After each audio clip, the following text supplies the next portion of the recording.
I know it is very difficult to forget the past memories. I know it is very difficult to forgive yourself for the things that you have done in the past.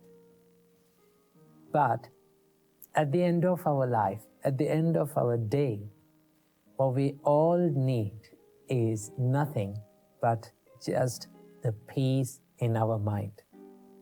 But in order to find that peace, we need to let go of that past memory, let go of that things that hurt us. But how? Is there a way to find that peacefulness within our mind? Well, let's discuss about it in this video. If you look at the past memories, I heard this nice quote about the past memories. It says, thinking about and worrying about past is like dragging a boat on a dry land. Okay? Now, where we can use the boat, we can use it on water. But if you try to drag that boat onto dry land and take it with you to wherever you go, what will happen to you? It will become a burden to you. It will hurt you. It is so heavy. And there is no use in the same place, right? You cannot use the boat on the dry land. Okay? Holding on to past memories is also like that, right? There's no use of it, right? We're not letting that past memory to be in the correct place, but taking it to wherever we go and every place that we go, and it will keep hurting us.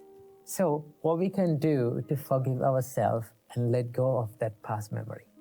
Well, there are certain things that you can do. One of the most important things that you have to realize in this world is that not everything in this world is totally under our control. There are people around you, okay? There are things around you. There are certain things that is happening around you, but not everything, not every one of them is totally under your control, okay? We have to deal with it, but it is out of our control. How people treat you, you cannot do anything about it. How people think about you, you have no control over it. How people talk to you, how people behave in front of you, the things that is happening in this environment, in the nature, there are things that is out of our control, okay? If we try and if you realize that this is the truth, okay, I cannot do anything about it, should I worry about them? Then you come to the conclusion that I don't want to worry about it because it is out of my range, okay? So this is one reality that you have to understand. The world is not totally under your control. Why? Because we are so busy in our life trying to control the things that are around ourselves that are out of our control. Okay? So realize that not everything is under your control. And the next thing that you have to do is, this might surprise you. Now, a lot of people are trying to forget the past memory. Okay? I would say, don't try to forget past memories. Okay? Don't try to do it. What will happen if you try to do it? The more you try to forget something, the more it will haunt your mind. Isn't that true? Just do it practically, right? Try to forget something, it will come back to your mind. Okay? I would say, rather than trying to forget the past memory, I would say, let it fade away from your life. Okay? Let it fade away. How to do it? Fading away is happening with time. Okay? It takes time. It's something like healing a wound. Okay? To heal a wound, it takes time. Okay?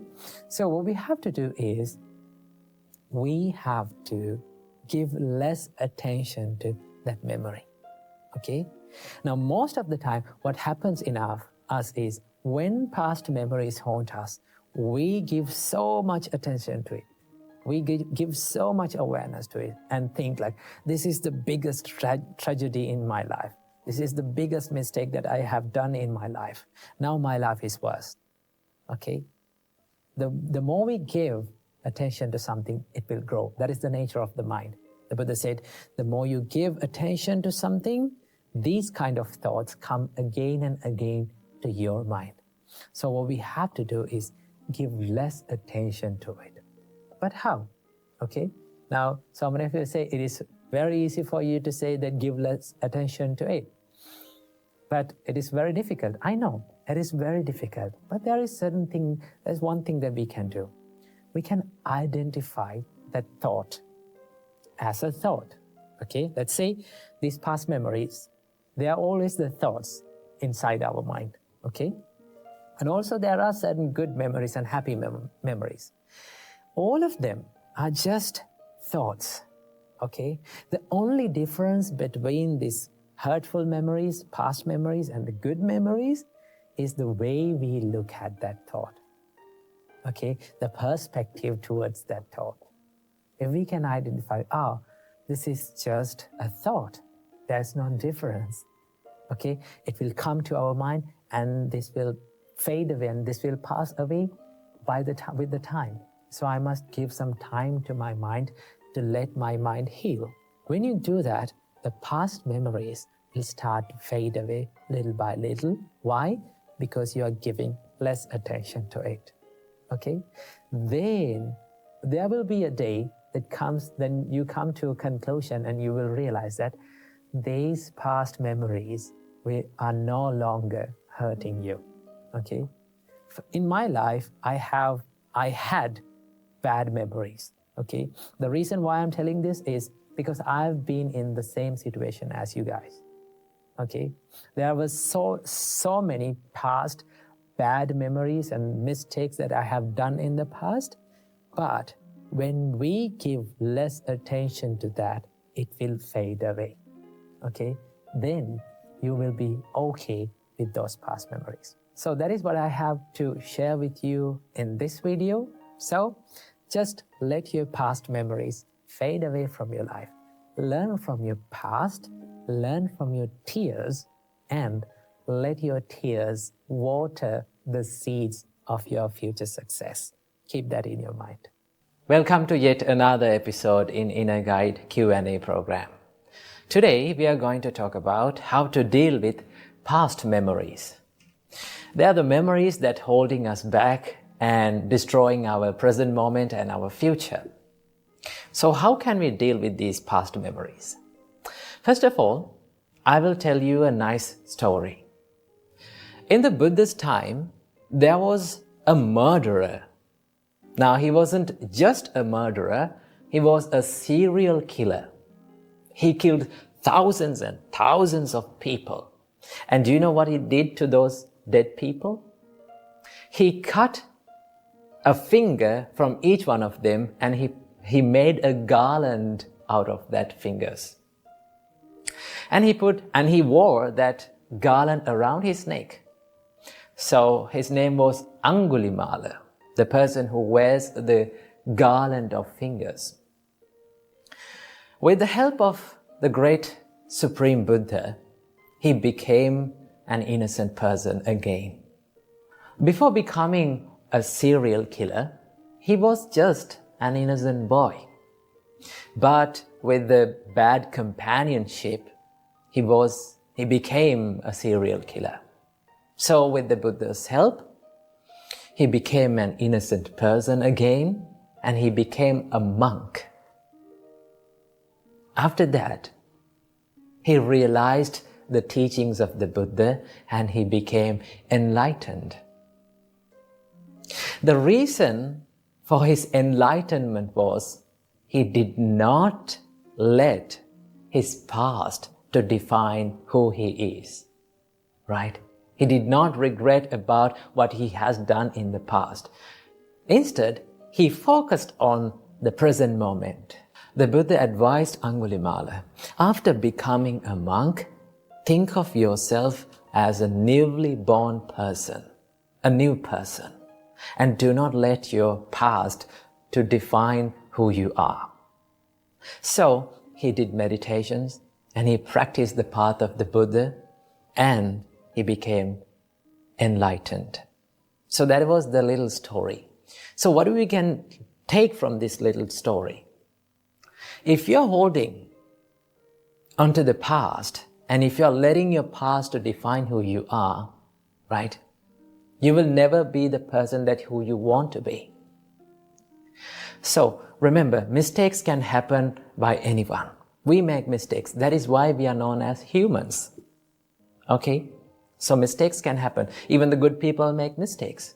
That doesn't mean that they need to suffer and they need to regret about the things for the whole life. Right? We make mistakes, and what we have to do, we have to focus on the present moment. Think of yourself, now I have done a mistake in the past, but now what should I do to become a good person? When you think of that, you're focusing on the present moment. That is what you have to do. Every time you're regretting about the past memories, the things that has happened in the past, you are touching the wound of yourself. You know, the miserable moments that has happened in the past is like a wound. It takes time to heal. So if you keep on touching into that wound, it will never be healed. So what you have to do? Should you forget the past? Of course not. You should not forget the past, and you cannot forget the past. Remember, the more you try to forget the past, the more it will haunt your memories again and again. So what you have to do?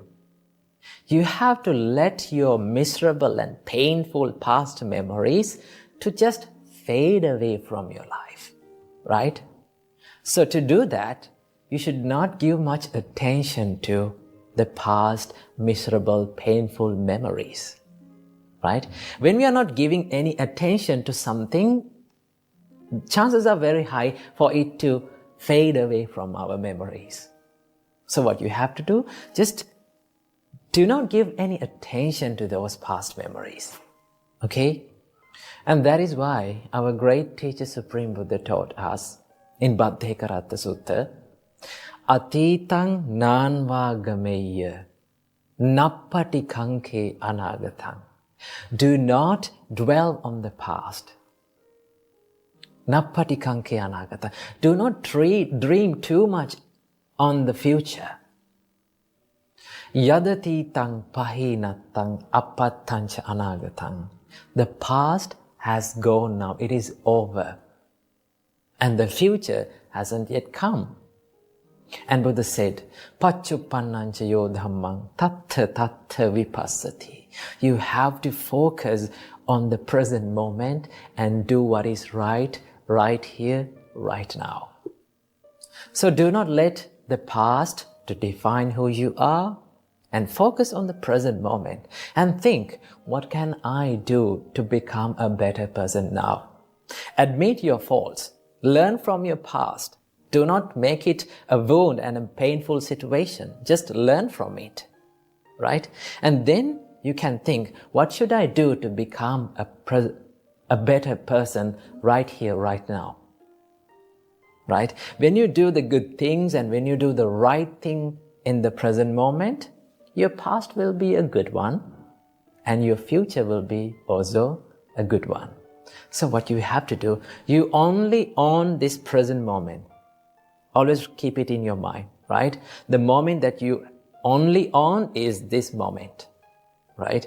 In the past, what has happened in the past, you cannot control it. What is going to happen in the future, you have no control about that.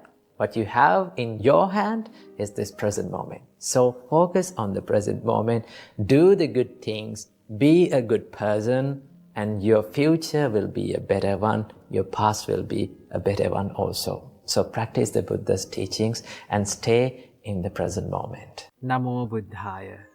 Welcome to another video. In today's video, let's talk about how to control our negative emotions and how to control our mind.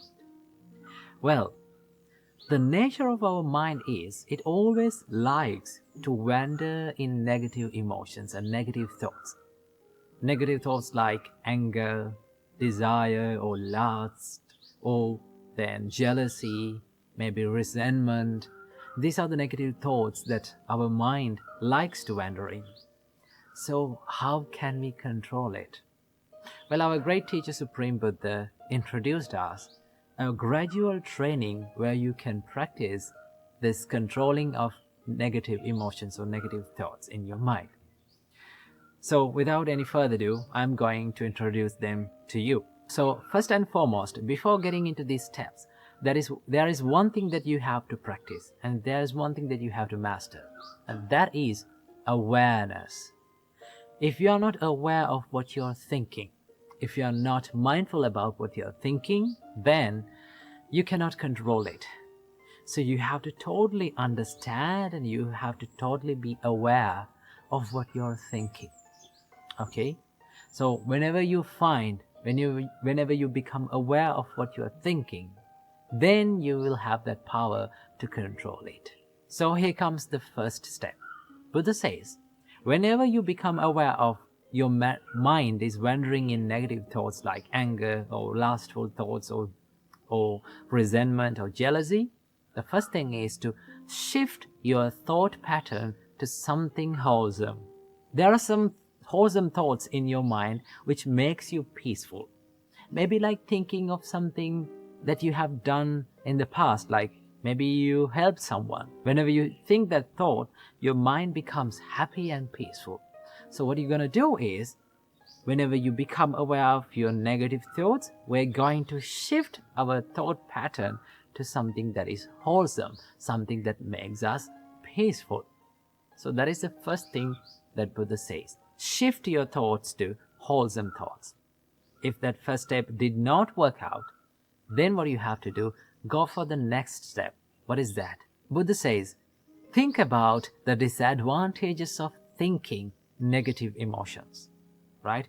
If you are constantly having angry thoughts, then you have to think, these thoughts are hurting myself and others. If I take actions according to these thoughts, it will hurt myself and the others. Remember, it may be a little thought of anger, but if it grow up, what will happen? It will be destructive.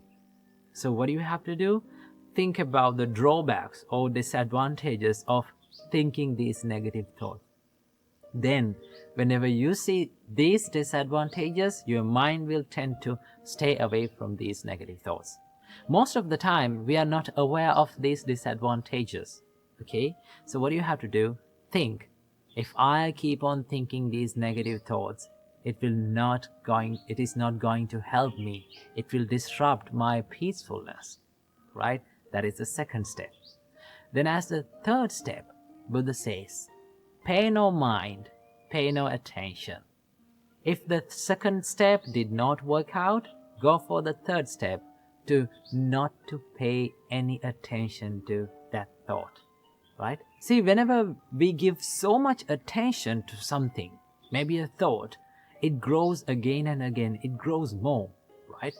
For an example, if you became angry with someone and if you keep thinking about him again and again and becoming angry, that anger will grow more and more. So what do you have to do?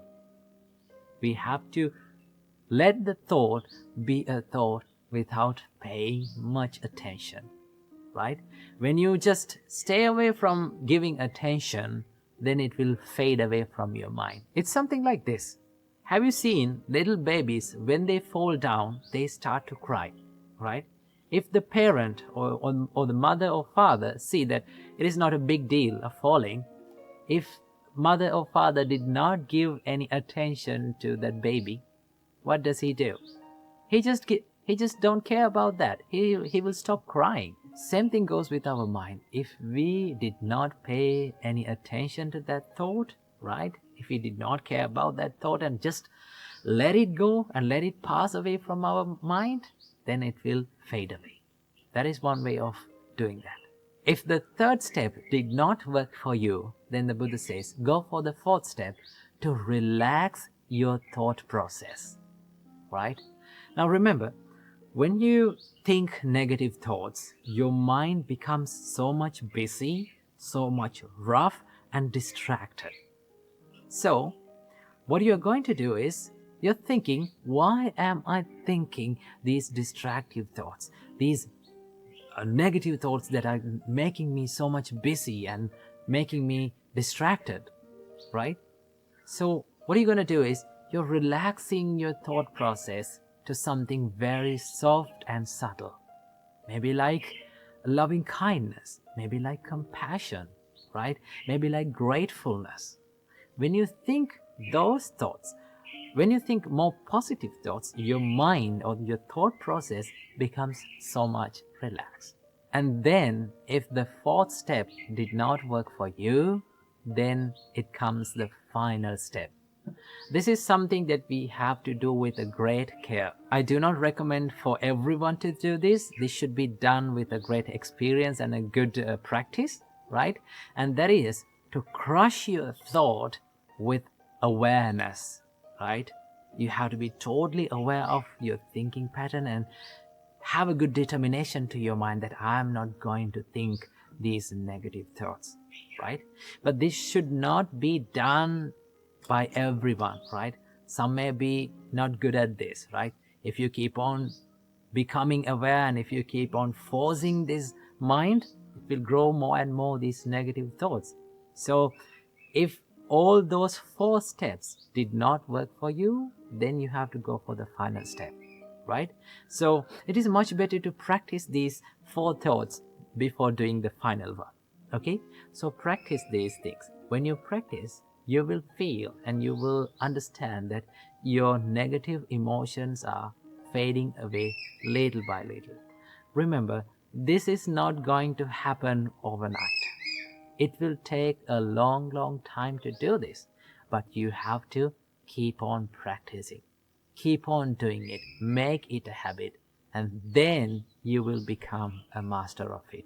So practice this practice and make your mind a place where free from negative thoughts. Welcome to yet another episode in Inner Guide Q&A program.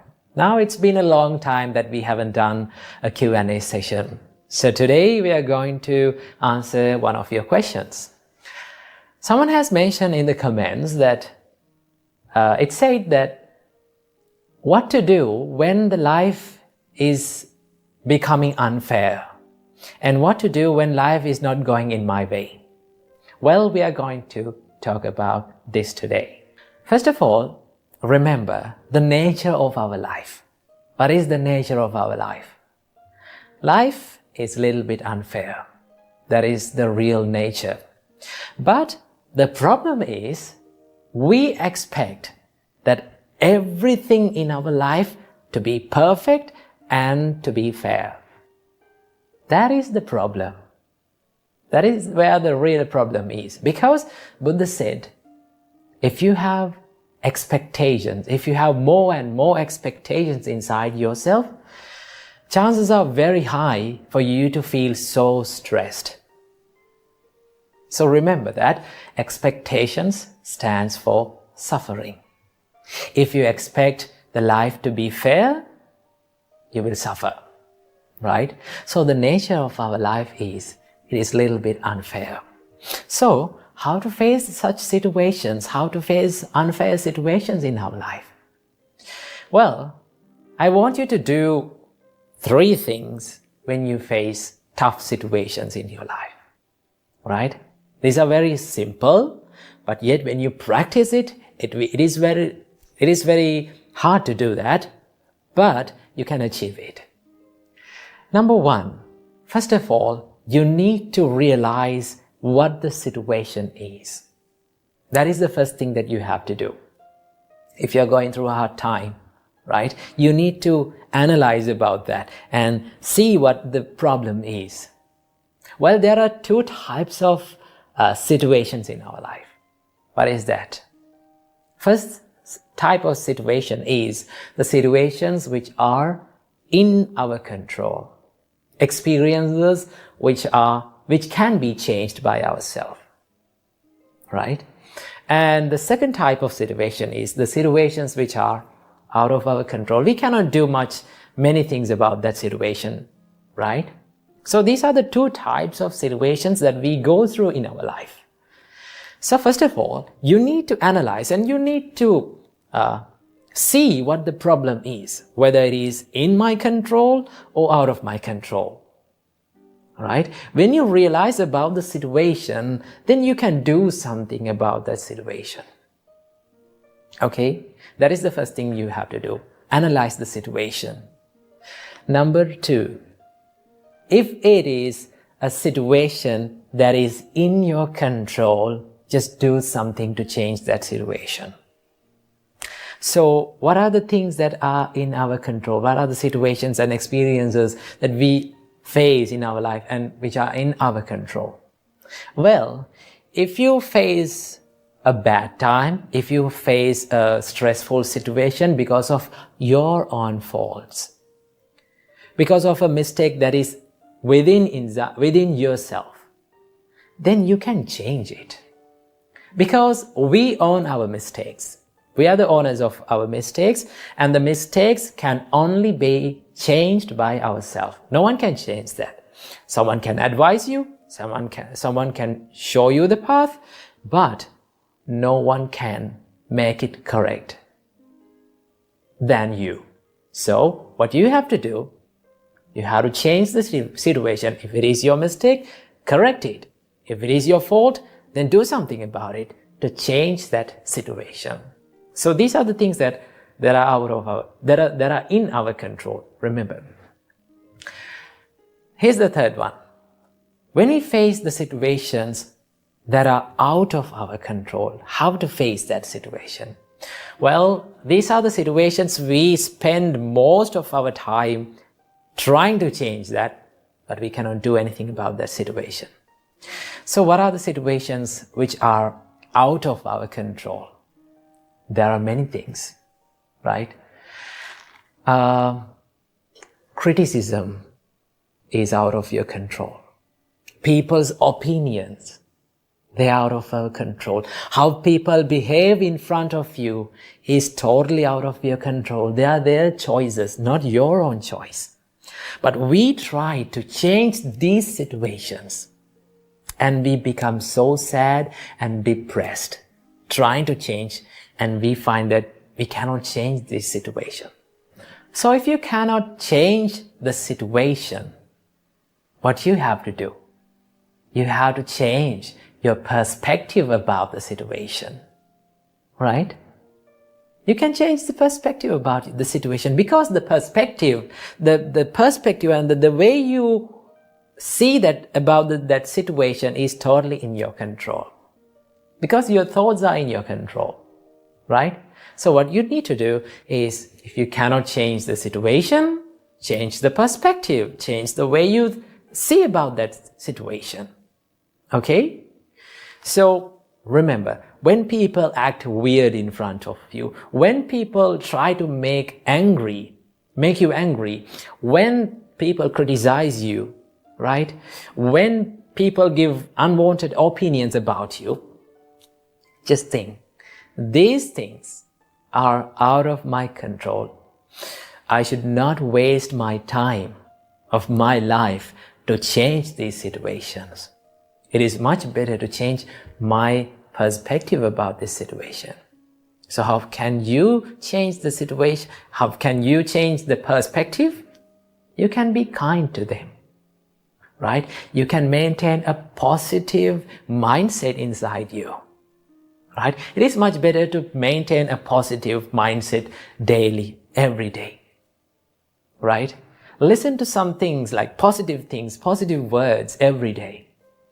It is much better to do that, because the more you listen to the positive words, positive ideas, right?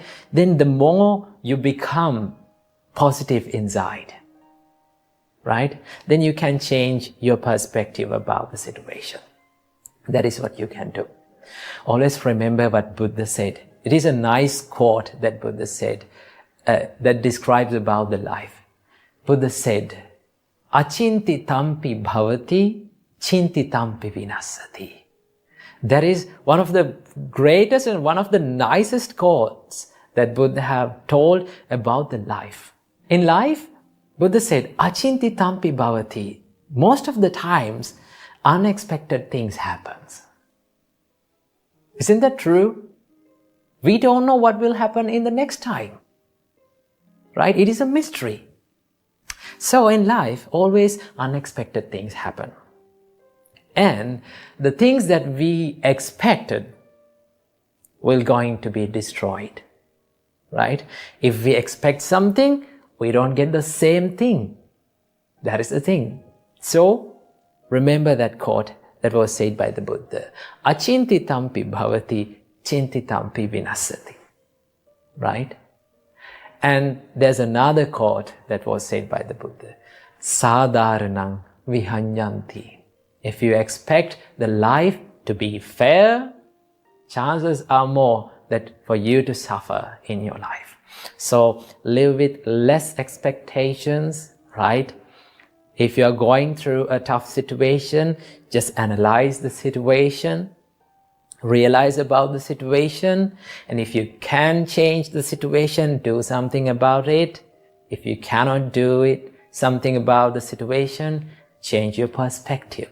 That is what you can do when the life is not going in your way. So make your life a peaceful one with the teaching. We all seek happiness in this world. If I ask from you, would you like to be happy in your life? What will be your answer? You will say, of course, I want to be happy in my life. I want this peaceful state. I need to be in that. That is your answer.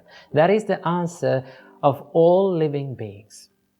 Buddha says that all living beings likes to be happy and they seek the happiness. If you really think about our life, we are in a never-ending journey of pursuing happiness. Let me tell that again. We are in a never-ending journey of pursuing happiness. That means we are pursuing happiness, we are chasing and we are seeking for happiness, but yet we have not found it. So, what is the reason for this not finding happiness? Why we don't find happiness in our life? We are seeking it, we are finding for it, but we don't find it. What is the reason? Well, the Buddha teaches us that we are finding or we are seeking this happiness from a source that the happiness does not exist. Because we are seeking happiness from external world. We are seeking happiness from these materialistic things. Well, when you seek happiness from materialistic things or external world, you get pleasure, but that is not happiness. Pleasure is something temporary and it gives you this instant gratification. But in happiness, the happiness is long-lasting and it gives you this happiness or the contentment about yourself. So that is why Buddha teaches us that you're finding the happiness from a source where the happiness does not exist. So the more you find it, the more you become frustrated. So, will we ever be able to find happiness in our life? The Buddha answers this question. He says, yes, you can find happiness in your life. How to do that? If you look closely to the first and the second verses of Dhammapada, Buddha says, if one with an impure mind speaks or acts, the suffering will follow him like a cartwheel following the ox. If with an impure mind one speaks or acts, the suffering will follow him. And in the next verse, Buddha says, if with a pure mind one speaks or acts, the happiness will follow him like a shadow following a man. So that means the happiness and the sadness entirely depends on the purity and the impurity of our mind. When our mind is pure, we can find the happiness. So, how can we find, or how can we gain this purity in our mind in order to find the happiness? Well, Buddha teaches us there are a lot of things that you can do to make your mind pure. So today, I'm going to share with you a few things that can give you the happiness in your life, that you can find the happiness in your life. First thing, accepting the reality of life will give you the happiness. You know, life is full of ups and downs. Sometimes you have good days, sometimes we have bad days, sometimes we have beautiful memories, sometimes we also have miserable memories. So life is not something that is going equally every day. Sometimes good, sometimes bad. When you realize this reality, you can face these situations successfully. Right? It is not always this bad experience makes us frustrated. It is our reaction towards this bad experience makes us frustrated. Whenever you get a bad experience or a bad day or a bad situation, tough situation, difficult situation, you have two choices. Either you can focus on the pain and feel miserable about that situation, or you can focus on the lesson that bad situation teaches us and learn from it and start growing your life. So, if you accept the reality of life, it is not temporary. Sometimes the people around us are not in our control. We cannot control their reactions. We cannot control their opinions.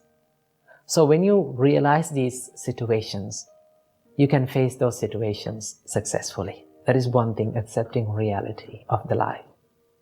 Number two, Buddha said, be generous. Practicing generosity is a major practice in Buddhism. Well, in Buddhism, the generosity is known as dana. In dana, Buddha says that you have to give without any expectations. We have to give and we have to dedicate towards others without expecting anything in return. That is one thing that we have to practice. Most of the time, we like to hold on to things or gather the things towards us. That is what people think. When you gather more, when you collect more things, you will get rich and you will gain happiness. But that does not give you the happiness. It will give you the pleasure, but it is temporary. So what we have to do, Buddha says, be generous, give, help others, dedicate a part of your life on behalf of others. When you do that, when you become more generous, let's say like this, you gave some foods to a poor person, let's say like that. When you see that person is having those foods and overcoming his hunger and making his life much better, you can be happy by seeing that. When you become happy like that, you feel happy about yourself. Right? Nothing can give you that happiness. Like by eating a good food, by dressing a nice dress, you cannot gain that happiness. You don't feel happy about yourself. Right? Let's say after hundred of years later, maybe 10 decades later, when you think about that incident, I gave this food to this poor person. When you remind that, you feel happy. Even then you feel happy. That means happiness is long-lasting. So Buddha says, be generous, help people, do something nice every day for a person. That is one thing we can do. And number three, forgiving. Forgiving is one of the most important things that we can do to create happiness in our life. We have to forgive ourselves. Also, we have to forgive others too. Because forgiving, when you forgive, it doesn't mean that you are saying okay to others' mistakes. It's okay. No, you're not saying like that. When you forgive, you make your heart free. So when you forgive, it's not for that person, it is for you. And also we have to forgive for ourselves. There are so many mistakes that we all have done in the past. If you hold on to past, and if you make this present moment miserable, that will not give you the happiness. So what do we have to do? Whatever the bad thing that we have done in the past, we have to have this ability to forgive ourselves and start all over again. We all have that ability, right? We all have that privilege to start our life again and make it a better one. Okay? So no one is perfect in this world. We all have done mistakes.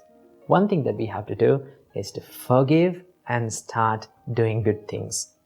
So these are 5 things that we can do to create happiness in our life. And also, there is one happiness that is called the ultimate happiness in this world that the Buddha teaches us. That is called Nibbana or Nirvana. That is the enlightenment.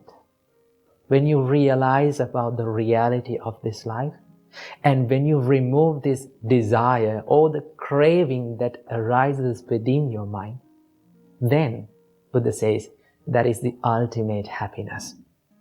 Simply, the Nibbana means Ragakkayo, Dosakkayo, Mohakkayo, Nibbana. That means removing of the desire, anger, and the delusion of the mind is called the enlightenment. So that is the highest level of happiness that we all can reach. So when you practice these practices, right, when you engage yourself in wholesome state, that will create you the happiness in the life. So practice these things and make your life a happier one. Namo Buddhaya. No matter how good we are, no matter how talented we are, there are certain times in life we are going to make mistakes. We are going to mess things up in life. In such times, one of the most common things that we do is we hate ourselves. And this self-hatred can end up in serious situations like suicide. See how many times we say, I love you to someone. How often we say? We say it often, right? But how often we say, I love myself. I appreciate who I am. This is something that we don't do openly. See, in Buddhist practice, the first step of spreading love and kindness is to practice love and kindness or spread love and kindness to yourself. So the Buddha saw that without being filled with self-love and self-kindness, you cannot be kind to someone else. So that is why we have to learn how to be kind and how to love ourselves without hating ourselves. So from this video, I'm going to be sharing with you a few things that we have to understand and we have to practice to stop hating ourselves and to start appreciating and loving our life. Number 1, do not believe in labels. See, there are lots of labels that we have put on ourselves. For an example, your name. Your name is a label that was given by maybe your parents, and everyone started to call from that name, and it became your personality. It became who you are. Okay?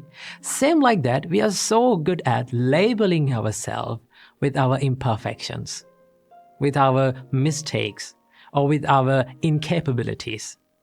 But here's the thing, the more we label ourselves with our incapabilities, for an example, people say to themselves like, I am a person who is being angry all the time.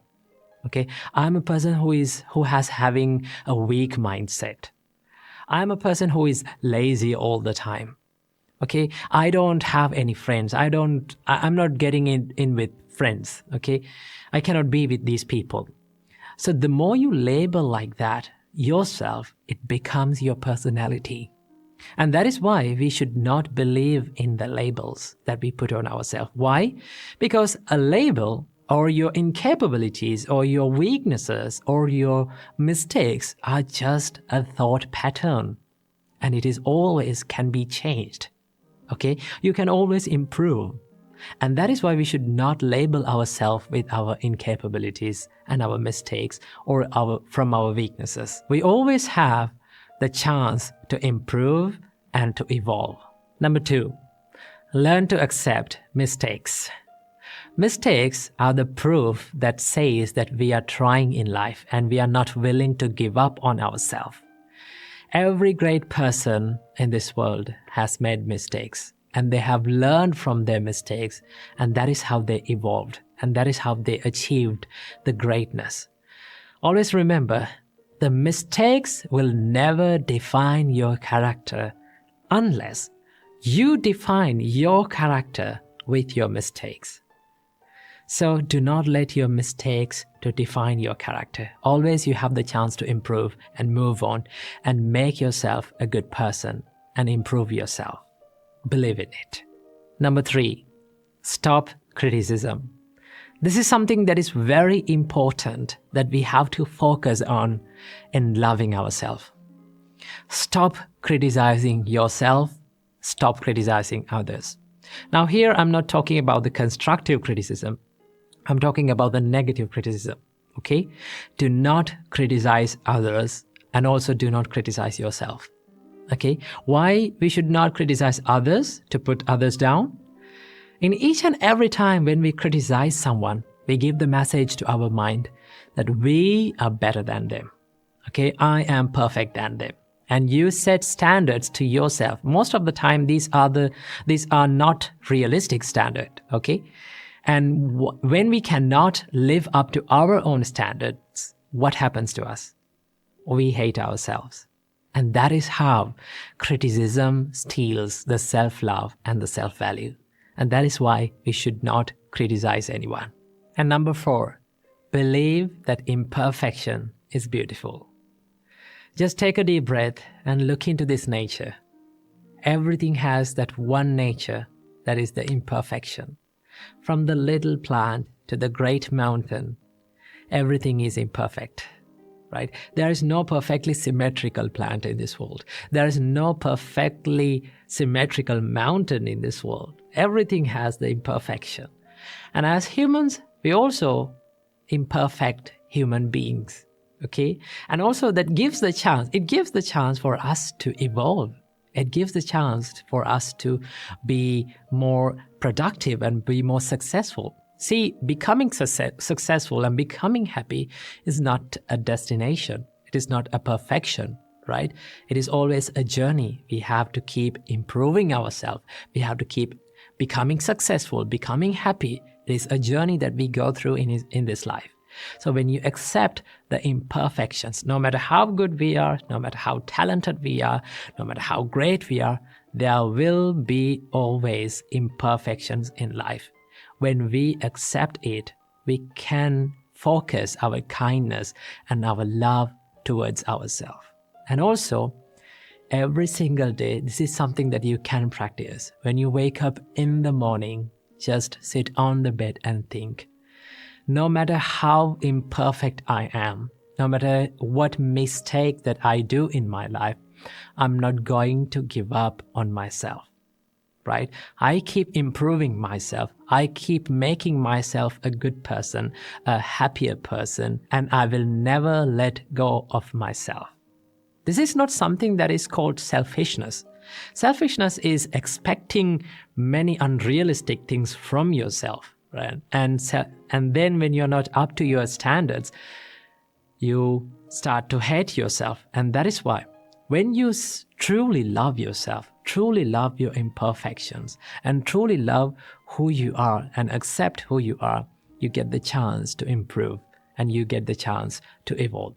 And these are the things that we have to keep in mind in order to practice the self-love and improve the self-value.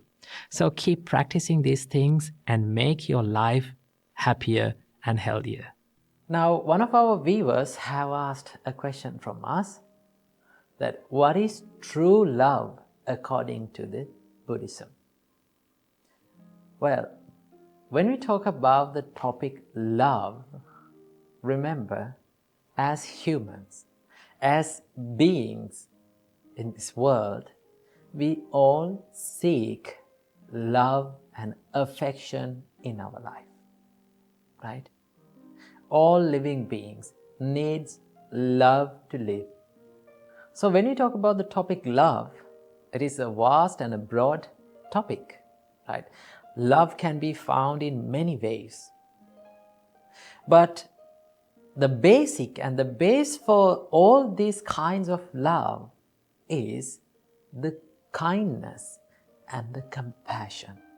But most oftenly, people may misunderstand the love and the attachment. Right? When we come to the topic of love between the partners, the male and females, boys and girls, many of the boys and girls, they doesn't know what is true love and what is attachment. Now there is a distinct difference between true love and attachment. So what is that difference? Well, when someone loves another person, he will say, I need you to be happy by being with me, right? In the other hand, if someone being attached to some person, he will always say that why are you not making me happy? Right? So there is a big difference between these two expressions. When someone loves another person, he will say, I need you to be happy by being with me. That means you are trying to give something to someone. Right? You always try to give the happiness to a person. But if you are being attached to someone, right? If you are developing lustful ideas towards someone, your mind will say, why are you not making me happy? You need to make me happy. So that is based on the selfishness. Right? The true love is based on unselfishness. Right? In the true love, there are many things, many good assets. There are the love, kindness, compassion, patience. These are the basic qualities that leads to the true love. Right? If you are loving someone, you need to be kind to that person. You need to be compassionate to that person. You need to feel the sadness of those people. Now, when we talk about the topic compassion, compassion means to suffer with other people. That means if you can feel the pain that is hidden inside the people's life, if you can feel and become empathy, you can feel the empathetic feeling about them, then that is called compassion. If you can share the pain that is in another person with you, then that is compassion. So in true love, you need to have that sharing ability. And also, you need to have the kindness. You need to always wish the well-being of that person. Right? You need always to wish the good of that person. That is how you love truly. Our great teacher Supreme Buddha gave a wonderful explanation for the love. Supreme Buddha said, Mata yatan yang puttang ayusa eka putta manurakhe. As a mother who loves her only child, you should spread that same love to every person in this world. So when we talk about mother's love, parents, they does not expect anything from us. Instead, they love us. Now, when we were small, right, we were doing so many terrible things to our parents, right? Have you seen that the babies do so many terrible things to their parents, right? They drag from their hair, they pinch them, they cry, they yell, but yet the parents still love their children. So when someone is truly loving someone, it's like they're holding them firmly and they're nurturing them, right? But if you are attached to a person, you always expect the things from others, right? You always expect the things that fulfill your desires, right? When someone is attached and when someone is being lustful for someone, that means he's always expecting to fulfill every fulfillment and desire from that person. You're not trying to give something, always you are trying to get something from that person, right? It's like you're holding on to something tightly, right? Suppose you are drawing a cow or a bull. You are holding that cow or a bull from a rope. So when that animal tries to escape, what you are doing is you are holding it tightly, right? The more you hold it tightly, you are the one who is getting hurt, right? You are the one who is getting hurt. If you can let go, what will happen? You are not getting hurt anymore. So when you are being attached to a person, you will always get hurt. And you will never fulfill your desires, because desires and sensual desires, they never get fulfilled. We cannot make ourselves satisfied from those things. Okay? So that is what you call the attachment. In attachment, you hold on to things tightly. There is a great quote that describes about love. If you like a flower, right? If you like a flower, you will pluck that flower.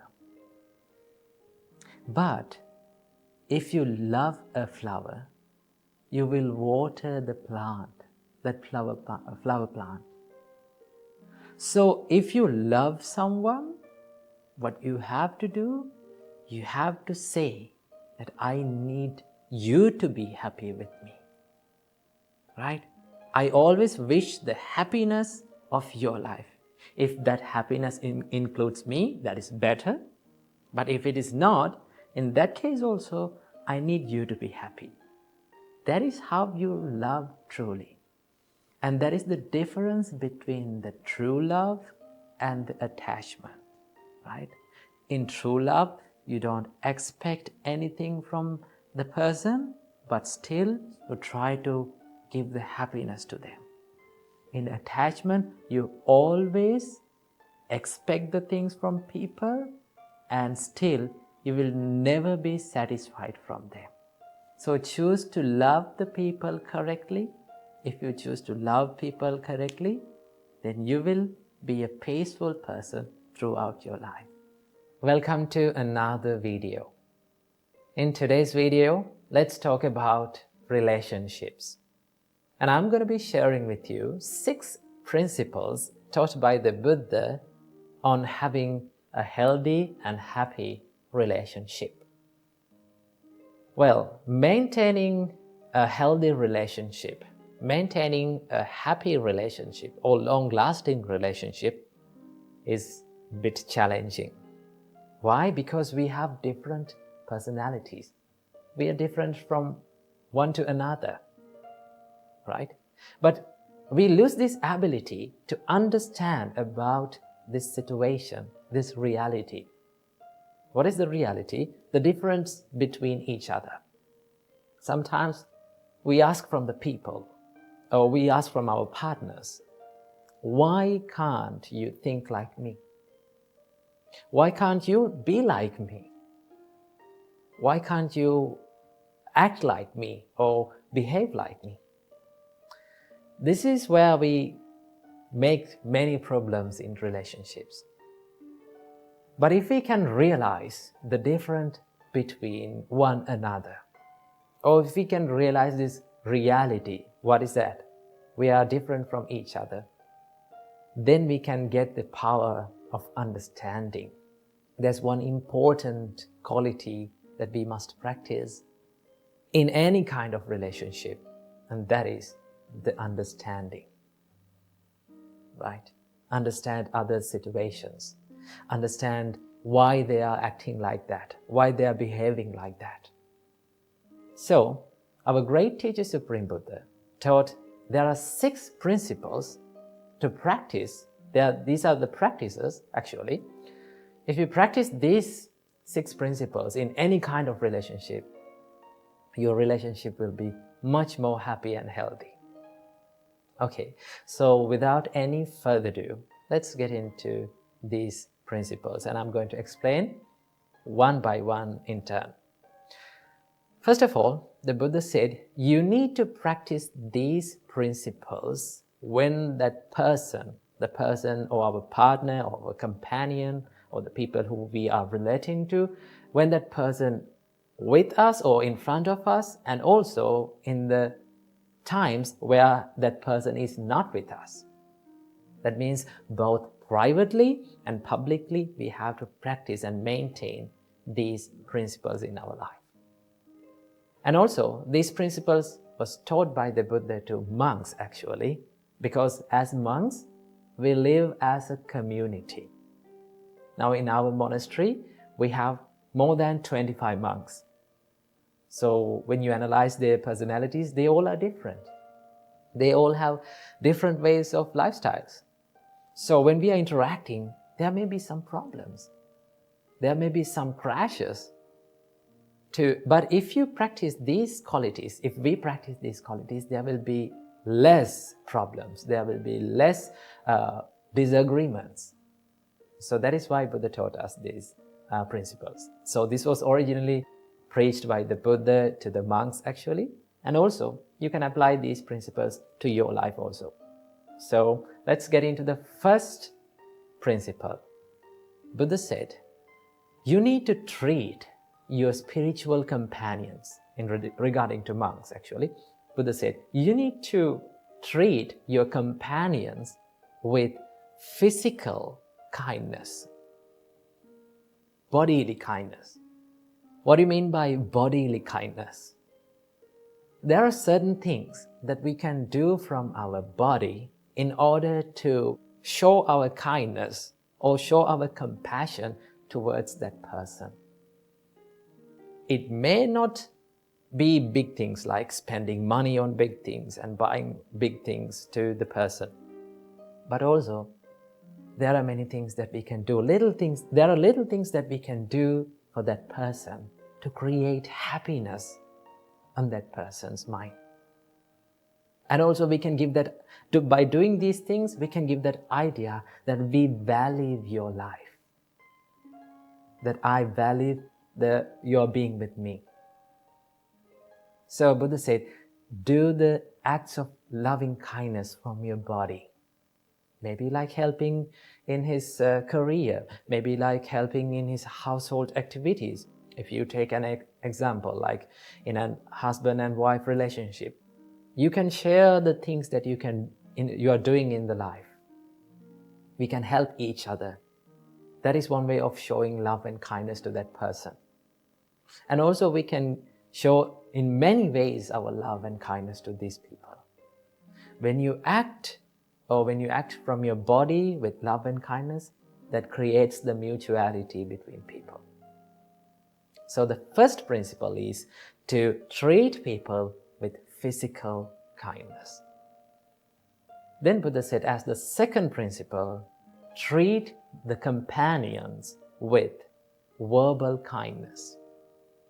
You can speak nice and kind and heartwarming words to them. to create the happiness and create the pleasure in their mind. Each and every one of us likes to listen to pleasant words, right? We all surrender in front of the kindness, kind words, kind actions. So the first and second thing is to treat them with physical kindness and also with verbal kindness. And as the third principle, Buddha said, this is the most important principle, and that is, treat your companions with mental kindness. This is the important one. Why is that? Because if you maintain, if you generate these kind thoughts towards the people around you, in your mind, your thoughts become your actions. Then your actions will be more kind. Your thoughts become your words, then your words will become more kind. So as the third principle, Buddha taught us, treat your companion with mental kindness. Okay? So when you treat your companion with mental kindness, that means you are spreading this rays and this power of kindness towards them when that person is in front of us, and also in the times where he or she is not with us. We have to do it in the same way. That is the third one. And also as the fourth principle, Buddha said, you have to share without reservation. For the monks, Buddha said, if you get any kind of food or any something good to your life, you have to share that thing with your spiritual companions. Now we monks, when we get some food, we always try to share with our monks. So you can adopt that to your life. Whatever the things that you get, maybe like you had something very delicious food when you're working in a long distance place. And when you come home, or when you come to your partner, or when you come to that person, you can say, hey, I had this food, I had this delicious food. I need you to have that. That means you're sharing it.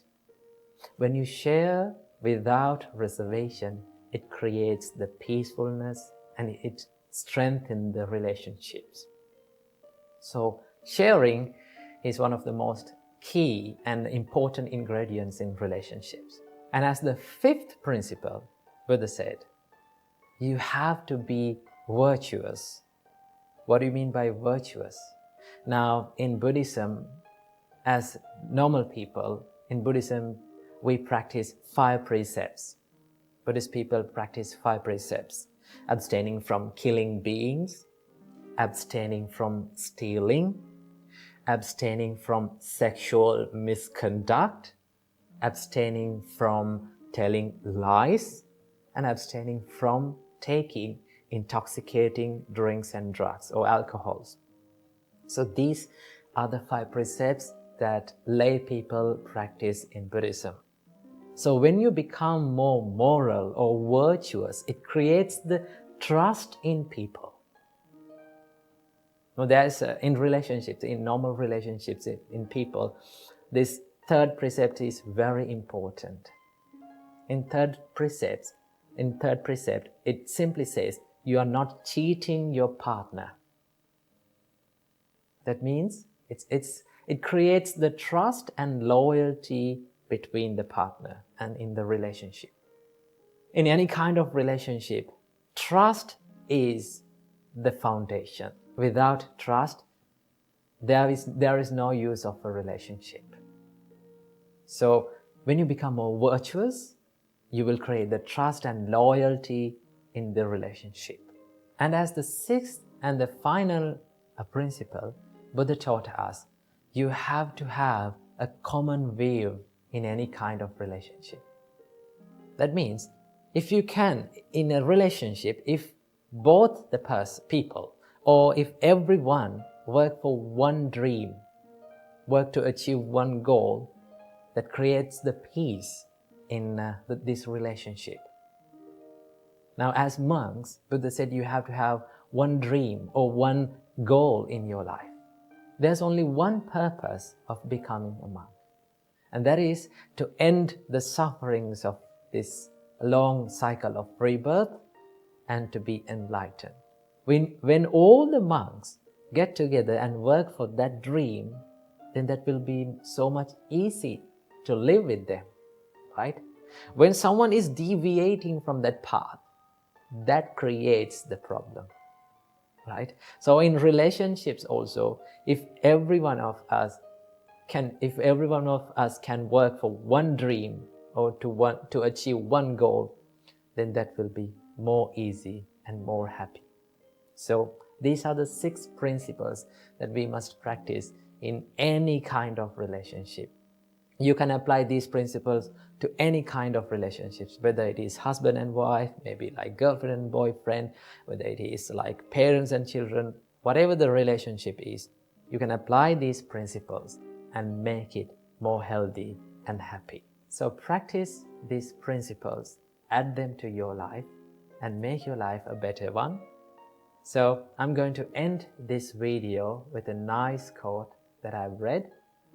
It says, "All relationships go through bad times, but the real relationships get through bad times." So practice the principles and make your life a better one.